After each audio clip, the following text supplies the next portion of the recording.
চলুন আবার big update নিয়ে। তো চলো বন্ধুরা, খেলা খবর চ্যানেলে খুব গুরুত্বপূর্ণ আপডেট আছে। খুব ফুল ভিডিওটা দেখতে হবে, স্কিপ করলে চলবে না। স্কিপ করলে কিন্তু ভিডিওর মধ্যে অনেক কিছু মিস খাবে। এবং এই খেলার খবর চ্যানেলে যারা নতুন আছো, অবশ্যই এই খেলার খবর চ্যানেলটাকে সাবস্ক্রাইব করে পাশে থাকো এবং পাশে থাকা বেল আইকন ঘন্টাটাকে ঢং করে বাজিয়ে দাও। আর বেশি বেশি লাইক এবং কমেন্ট করে দাও, যাতে মোটিভেট হয় তোমাদের এই খেলার খবর চ্যানেলের ভিডিও ফার্স্ট আপডেট দিতে পারি। তো চলো বন্ধুরা, ফার্স্ট যে আপডেটটা দেবো তোমাদেরকে, দুর্দান্ত আপডেট দেবো। তো প্রথমেই যে আপডেট দেবো, একটা ট্রান্সফার আপডেট দেবো মোহনবাগানের জন্য। তো ইরানের বিদেশি প্লেয়ার রোজভি চেশমি এই বিদেশি প্লেয়ারটা কিন্তু মোহনবাগানেতে কনফার্ম হতে চলেছে নেক্সট সিজনের জন্যে। তো মোহনবাগান ম্যানেজমেন্ট নিশ্চয়ই তোমরা জানো, অনেক দিন আগে কথাবার্তা চালিয়েছিল, এতদিন বাদে কিন্তু কনফার্ম হতে চলেছে এই প্লেয়ারটা। কারণ এই সিজনের পরে কিন্তু এই প্লেয়ারটা মোহনবাগান শিবিরেতে যোগ দিতে পারে। এই বিদেশি প্লেয়ারটা মার্কেট ভ্যালু 5 কোটি 2 লক্ষ টাকা, 30 বছর বয়স, দুর্দান্ত খেলে মিডফিল্ডে, স্ট্রাইকিং ডিফেন্স লাইনেও ভালো খেলতে পারে।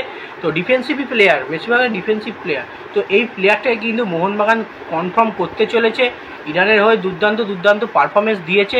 তো এই প্লেয়ারটাকে কিন্তু মোহনবাগান কনফার্ম করে নেবে এবং এই সিজনের শেষে কিন্তু বিশাল পরিমাণে দল বানাতে চলেছে মোহনবাগান। এবং এই রোজভি চেশমি কিন্তু ইরানের হয়ে জাতীয় দলে প্রায় প্রচুর ম্যাচ খেলেছে, প্রচুর ভালো ডিফেন্স আছে, অ্যাসিস্ট আছে। তো এই প্লেয়ারটাকে কিন্তু নিতে চলেছে। এবং এই প্লেয়ারটা যদি মোহনবাগানে আসে, অবশ্যই মোহনবাগান শিবিরের জন্য ভালোই আপডেট হবে, খুব খারাপ আপডেট হবে না। কারণ বিদেশি প্লেয়ারের দরকার মিডফিল্ডে বলো, ডিফেন্সে বলো। মোহনবাগানের ডিফেন্সটা একটু হলেও নড়বড়ে আছে, সেক্ষেত্রে এই প্লেয়ারটা এলে কিন্তু মোহনবাগান ডিফেন্স আরও শক্তিশালী হবে। তো এবার যে আপডেটটা দেবো, খুব কিন্তু গুরুত্বপূর্ণ update Mohun Bagan coach Antonio Lopez সাবাসকে নিয়ে। মোহনবাগান কোচ অ্যান্টোনিও লোপেজ সাবাস কিন্তু অবসরের ঘোষণা করে দিল। তো আগামীকাল মানে গতকাল যে প্রেস কনফারেন্স ছিল, সেই প্রেস কনফারেন্সে কিন্তু বলে দিয়েছে এটাই আমার হয়তো এই সিজনের শেষ ম্যাচ এবং শেষ কোচিংয়ের জীবন। কারণ এরপরে কিন্তু সে আর মোহনবাগান বলো আরও কোনো দলেই কিন্তু কোচিং করতে তাকে দেখা যাবে না। এবং মোহনবাগানের সঙ্গে কিন্তু সে যুক্ত থাকবে, কিন্তু হেড কোচের জায়গায় হয়তো থাকবে না। মোহনবাগানে নতুন কিন্তু হেড কোচ আসবে, নতুন হেড কোচ আসবে। সেই হেড কোচ কিন্তু অবশ্যই মোহনবাগানের সঙ্গে থাকবে। কিন্তু অ্যান্টোনিও লোপেজ সাবাসকে তোমরা নেক্সট সিজনে মোহনবাগানের হেড কোচ হিসেবে তোমরা দেখতে পাচ্ছ না। সে কিন্তু নিজের মুখেই অবসরে ঘোষণা করে দিয়েছে। এবং মোহনবাগান কেন, কোনো ক্লাবের হয়ে কিন্তু সে অ্যান্টোনিও লোপেজ সাবাস কোচিং করবে না, পরিষ্কারভাবে গতকাল কিন্তু প্রেস কনফারেন্সে জানিয়ে দিয়েছে অ্যান্টোনিও লোপেজ সাবাস। তো বন্ধুরা, অনেকেরই মন খারাপ হবে, কারণ অ্যান্টোনিও লোপেজ সাবাস মোহনবাগান টিমের জন্য প্রচুর দিয়েছে এই মরশুমে। আইএসএল শিল্ড দিয়েছে, তো লিগ শিল্ডটাও পেয়েছি, এবার কাপটাও যদি আজকে আমরা পাই, অবশ্যই মোহনবাগানের কোচ অ্যান্টোনিও লোপেজ সাবাসের ওপর অনেক দর্শকদেরই কিন্তু মন খারাপ হবে। তো এবার যে আপডেটটা নিয়ে চলে আসবো, সেটা হচ্ছে প্লেইং 11, যেটা তোমরা অনেকেই জানতে চেয়েছো, প্লেইং 11। তো মোহনবাগানের সেরা প্লেইং 11 কি হতে চলেছে আজকের ম্যাচে, ফাইনাল ম্যাচে। তো তোমাদের ফার্স্ট থেকে বলি, গোলকিপিংয়ে থাকবে অবশ্যই বিশাল ক্যাথ, তার সঙ্গে কিন্তু ডিফেন্সে 3 ডিফেন্সই থাকবে, হেক্টর ইউজতে, সুভাশিস বোস, তার সঙ্গে থাকবে আনোয়ার আলী।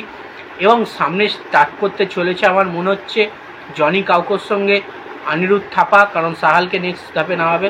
জনি কাউকোর সঙ্গে অনিরুদ্ধ থাপা, তার সঙ্গে কিন্তু থাকতে পারে দীপক টাংরি থাকতে পারে। তার উপরে নাম্বার 9 হিসেবে থাকবে দিমিত্রি পেত্রাতস, দুটো সাইড ব্যাক থাকবে লিস্টন কোলাসা, মনবীর সিং, এবং সামনে একদম স্ট্রাইকিং লাইনে থাকবে জেসন কামিংস। তো জেসন কামিংসকেই স্টার্ট করাতে হবে, কারণ আরমান্দো সাদিকু পুরোপুরি সাসপেন্ড হয়ে গেছে 4টে ম্যাচের জন্য। তো এই ডিফেন্স এবং এই টিম নিয়ে কিন্তু প্লেইং 11 নিয়ে কিন্তু মোহনবাগান আজ মুম্বাই বদে নামতে চলেছে। এবং মুম্বাইয়ের আকাশ মিশ্রা ভ্যাননিপ বলে বিদেশি প্লেয়ারটা কিন্তু মিস করবে আজকের ম্যাচটা, এবং আরমান্দো সাদিকু মোহনবাগানের হয়ে ম্যাচ মিস করবে। এবং সেকেন্ড হাফে সাহাল আব্দুল সামাদ এবং কিয়ান নাসিরিকে কিন্তু আমরা দেখতে পারি, কারণ কিয়ান নাসিরি যখন এর আগে এটিকে মোহনবাগান নামে যখন কাপ পেয়েছিল আগের বছরে, তখন কিন্তু কিয়ান নাসিরি লাস্টের দিকে নেবে সুপার সাব হয়েছিল, 2-1 গোলে মোহনবাগান হারছিল। সেক্ষেত্রে নেবেই একটা প্ল্যানটি আর্ন করে, সেক্ষেত্রে 2-2 গোলে ড্র করে দিমিত্রি পেত্রাতস পর্যন্ত টাইব্রেকার খেলা হয়, টাইব্রেকারে কিন্তু মোহনবাগান জয়লাভ করে। তো সেক্ষেত্রে এই প্লেইং 11 নিয়ে নামতে চলেছে মোহনবাগান আজকে। তো চলো, আপডেটটা এইটুকুই ছিল আজকে। আর সবাই কারা খেলা দেখতে যাচ্ছ একটু কমেন্ট করে জানিয়ে দিও ভিডিওটার তলায়।